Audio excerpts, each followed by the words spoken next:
guys, welcome back to another video where today we're going to be reacting to Llama Arts. If you don't know who Llama Arts is, they're these people that make horror, things, and they take them from Mr. Nightmare. Let me tell you, Mr. Nightmare. He's the one that does the audio. Llama Arts is the one that animates it. If you haven't, as you can see, I subscribe to them and turn on notifications. You guys should do that as well, because this Llama Arts just goes. So I haven't seen all of them, but the first one we're going to be seeing is which one? 8 True Horror Stories animated by Llama Arts. Okay, let's do this. Hitchhiking. 3 months after I turned 16 in 2005, I got my first car, a '99 Toyota Camry.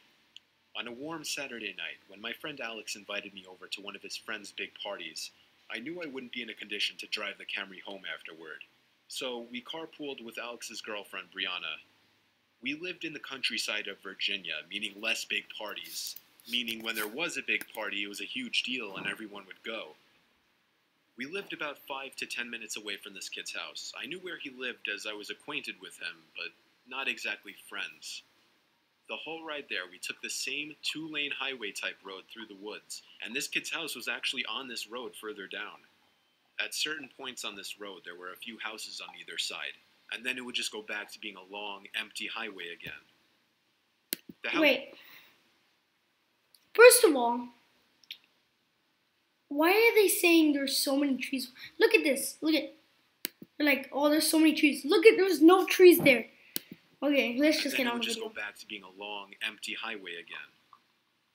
The house was tiny, like a lot of houses around the area, but the party was held outside anyways, since its closest neighbors were relatively far away, and noise wasn't an issue. Okay. I'll skip most of the party up until the point that Brianna, who was supposed to be our designated driver, had to suddenly leave for a small family emergency. Alex said it was fine and that we'd find a ride home. Well, fast forward another few hours and another few drinks, and I could barely walk straight. I checked my watch, and it was like 2 in the morning. I figured it was time to go. I started looking for Alex, but I couldn't find him anywhere. In fact, it seemed like everybody I knew had already left. I could barely even think straight, but I was still furious at the fact that Alex could have actually left without me. I asked to use the party host's phone and dialed Alex's home number. After 2 tries, I gave up and then realized I shouldn't wake his family up. So, literally not knowing what else to do, I dizzily stepped out onto the road and began walking back home. I knew this walk would take anywhere from half an hour to an hour in my condition. Maybe after 15 minutes of walking down the road, the slight shine of car headlights on the road was fading in from behind me. Okay, you're lucky. Jumping for joy inside, I lifted up my arm and stuck out my thumb. Let's go. As the car neared, why is this scary? To a stop right next to me. Well, the man something driving bad's gonna happen. Ford Explorer rolled down the window and asked where you headed. I told him my house was just down the road and beyond a right turn, probably slurring my words beyond comprehension. He chuckled and told me to hop in. Why'd he laugh? I thanked him and joyously hopped into the truck. I was exhausted, and I remember completely disregarding things the guy was asking me because I was so close to just passing out. And that's what happened. You passed out? The memories of being in that truck turned to a fog, as I'm sure I passed out. The hell? What? The next thing I remember, I woke up still in the moving truck. The guy looked at me and laughed, but didn't say anything. What the frick? I looked around and realized the road we were on wasn't familiar. Oh, you're getting kidnapped. I nervously asked, where are we going? He then said, so what were you doing out this late anyway? As the man answered a very straightforward question with another irrelevant question, the sobering reality of the situation hit me. You can let me out anywhere, I told the man. The man responded with a firm no. Oh, you're I getting felt like kidnapped. throwing up as he said that. No, I really actually felt like I was going to throw up. I started to gag as I felt more and more nauseous by the second. Hoist The man up on took his him. eyes off the road to look at me, and that's when I thought of the perfect distraction. I turned in his direction as I continued to gag, and he started to He's kind like, of "Oh my lean God." away and slow down the car. Thankfully, I drank as much as I did because I finally threw up and made a point of doing it all over the man's lap. The man yelled in frustration and stopped the car, and that's when I took it upon myself to run for my life into the woods and duck behind a few bushes. The man came following into the woods with a flashlight, and on 2 separate occasions, he shined the light straight over me without noticing.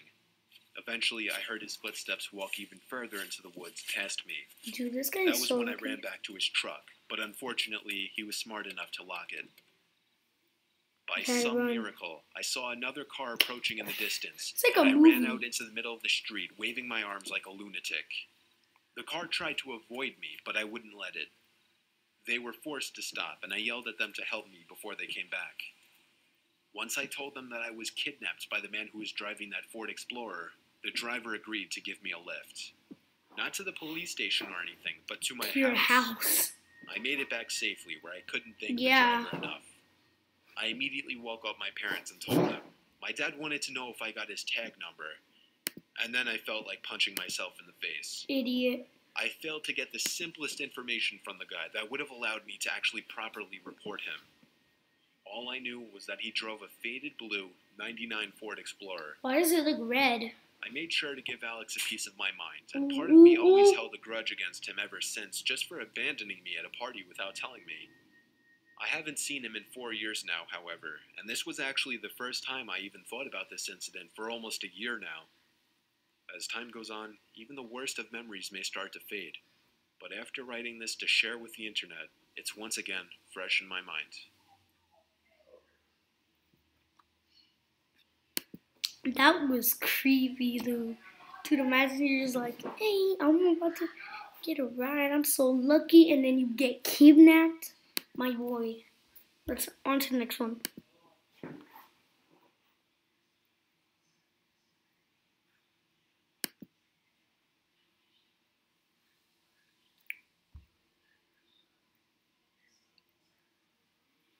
School lockdown stories. It was a typical boring day in calculus, only it was Friday, 7th period, meaning the week was almost over and spring break would finally be upon us. So everybody was getting antsy in their seats, I could tell. We didn't have a test that day like a lot of my friends did with their other He didn't teachers. study. So our teacher in the middle of class just God. decided to start I didn't playing study. games with us on Sporkle.com. He was a very laid-back teacher like that. As we were doing some brand logo quiz on Sporkle, I remember the exact moment it happened. Right after my friend answered a question, I remember the exact answer too, Adidas. The dean's voice came through the loudspeaker. Lockdown.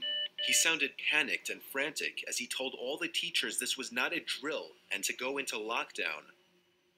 I actually got the chills, and I got goosebumps on my arms as our usually laid-back teacher too seemed panicked as he ran to turn off the lights and ushered us to the back corner of the room. We all sat in What's that silence noise? for about 2 minutes, and then the usual buzzing that came from a panel in the back of the room ceased, indicating that the school must have cut all the power. All the power? We all looked at each other, realizing this must be serious. A few more minutes of waiting later, we heard a man screaming at the top of his lungs coming down the hallway. What the 2 frick? girls in the class actually started crying, What? which made all of us even more scared. As the screaming got closer to the classroom, Dude, you're the dead. lunatic-sounding man started banging on the lockers while screaming, "I'll kill all of you." What the? It was at that moment that I started to fear That's for my insane. life. My teacher shushed us as we all looked at each other to see our peers' Are you reactions. serious? The banging Girls, then stop moved call- from the lockers See, to that our girl wasn't classroom crying. door. And that's when one of the crying The girls class- screamed no. Idiot! The banging That woman's an idiot. No? Shut the freak up, you idiot. door only grew worse as the man started screaming, "Open up." 2 of the girls in the class were crying out loud now, Girl, It stick felt like up. an eternity that man was pounding at the door. But eventually, he finally continued down the hallway, screaming like a mentally insane person, until we could not hear him anymore. I'd say He is 10 insane. minutes later, though it felt like half an hour given the situation, the dean came back on the loudspeaker explaining the situation, which was surprising for him to do. He explained that some apparently mentally unstable person entered the building and assaulted the woman sitting at the front desk, causing her Wow. to flee the building screaming, and staff wasn't sure if the man was armed or not. Now, this was before the school had cameras or could afford proper security, so the school was wide open to something like this happening. The staff had done a sweep of all the hallways and classrooms and couldn't find him, so the dean instructed the teachers to resume teaching but to keep all the doors locked and to not let any students leave for any reasons. The most disturbing part, however, is that one of the janitors working the night shift found the man sleeping in one of the storage closets near the back end of the school, and according to rumors that were spread by my peers, sticking out of his pocket was a .44 Magnum. The janitor must have done .44 something Magnum? stupid to wake him up. For example, leaving the closet door This guy open, was, because by dude, the he time could the have killed police any officer kid. could arrive on the scene, the man That was is gone. insane. My entire class, as How far as I stupid is the know to janitor? this day, has no idea if this man was ever found, but I like to think that right now he's being given the proper help that he needs. Yeah, me too. Okay, so the next one we're going to be watching is... We're going to be watching a creepy ghost hunting story, animated. You know, I already... That's right, because you know I like them. They're good, you know what I'm saying? Okay. We're just gonna watch this one. That's gonna be the last one. This happened about 5 years ago when I was 21. 5 years ago? Me and my friend Seth got into this app, which showed you ghosts. Oh, We go out I used to have this app, and I was so stupid. I thought it was real. I feel so stupid when I say that. Nothing much would happen. Sometimes a dot would appear on one of the Oh my god, and say random this is funny. would ask It's like, oh my god, Dot. stuff like that. And sometimes the answers lined up, but it was mostly random. One night around 2 a.m., Seth suggested going to the cemetery to see if They're they could stupid. pick anything up. They're stupid. I nervously agreed. We started making our way through the neighborhood towards the cemetery. It was weird as the streets are normally lined with cars, but they were empty on this night. Well, it was a We night. walked down the middle of the road with the app running, but it wasn't picking anything up. We finally made it to the cemetery, which was a small, family-owned one where they only buried their own. Seth went up to the gate and started shouting. Dude, stop disrespecting. Okay, first of all, stop disrespecting the dead.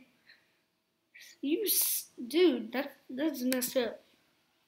I was standing in the road, feeling unsettled when Seth started Dude, yelling. they forget these ghosts are about to kill you. I told him Is that all you got? Shut the frick up. He tried being funny, saying, Oh, you tried. "Oh, I'll make him show up." Ooh, this guy He jumped the gate and disrespected. started stomping on the graves while screaming. You are so disrespect. You freaking. That's disrespecting dead right there. Show us something. All of a sudden, our phones said something at the same time. I looked down at my phone. It was there. You're Both dead. just stood there, You're looking dead. at each other when 10 or so red dots appeared You're on the radar. you're so dead. And it said it again. When I looked back up from my phone, Seth was next to me. I said, "We have got to go." As soon as I said that, we could hear the street lights turning off. No. One from the top of the No. street, getting closer to us. Run. We took off running as Yeah, fast as we run. could. You better get the We hell got out of about there. halfway into the neighborhood before running out of breath and having to stop. I felt like I was going to throw up from being scared and winded. Then I heard my phone say something. It was muffled, but I knew what it said. Being too scared to look at my phone, I looked at Seth, who looked terrified. He nodded at me to get my phone out, so I slowly pulled it out, and it said my name across the top. It said his name? It said, "Screw this, I'm done." Yeah. We Yeah. made our way back to my house. Go back to your house. Down. Get your teddy bear. Get your blank. And cover yourself up. And, tell your mom to sing you a song. I'm not saying that's what my mom does, but I'm just saying you need help. Just go get your teddy bear. I'll be fine. Thinking about what just happened, almost not believing it. You legit smoking? My phone again. This time, What? my sister's name. Oh, you're dead. Just stood there, frozen, not saying a word, when it went off again and said my brother's name. I took my phone out, turned it on, and deleted the app. I asked Seth to stay the night, but he refused. I can't blame him. Screw you, Steph. Got to sleep that night. I dreamt a muffled voice repeating a word over and over. I started to wake up, and the words became clearer. What? My phone was off. Oh no. Battery out. But when I turned it over, it was lit up with the app running. Oh. It had a red dot. Oh my 6 God. feet from me, still repeating. Oh my God. He's dead. What the frick is that? What is that? No.